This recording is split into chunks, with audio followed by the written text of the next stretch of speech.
Quelques jours après les déclarations du ministre des Droits de l'Homme, Christian Trimua, c'est au tour de Mepoldo Djiapevon, président du parti Force démocratique pour la République, FDR, de réagir à l'attaque survenue au siège de la Convention démocratique des peuples africains, CDPA. Lors d'une interview accordée ce dimanche à Global Africa Télésud, l'opposant togolais a sévèrement critiqué l'enquête menée par les autorités togolaises.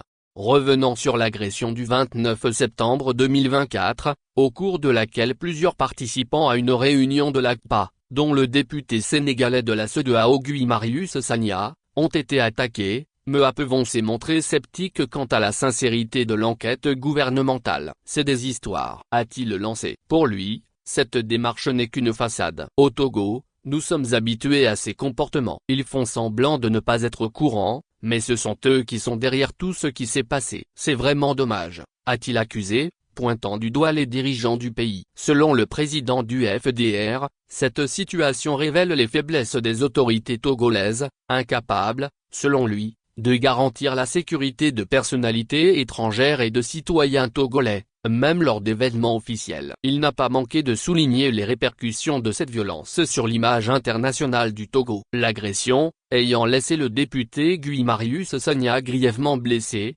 est, pour Mepoldo, un signal d'alarme sur l'incapacité des autorités à maintenir la sécurité dans le pays. Ce qu'ils font est une honte pour notre pays. C'est surtout le pays que le discrédit est tombé, a-t-il insisté avec gravité. Le responsable politique estime que cet événement va au-delà de la simple sphère nationale, car il affecte la réputation du Togo sur la scène internationale, d'autant plus qu'il implique un élu étranger de la CEDEAO.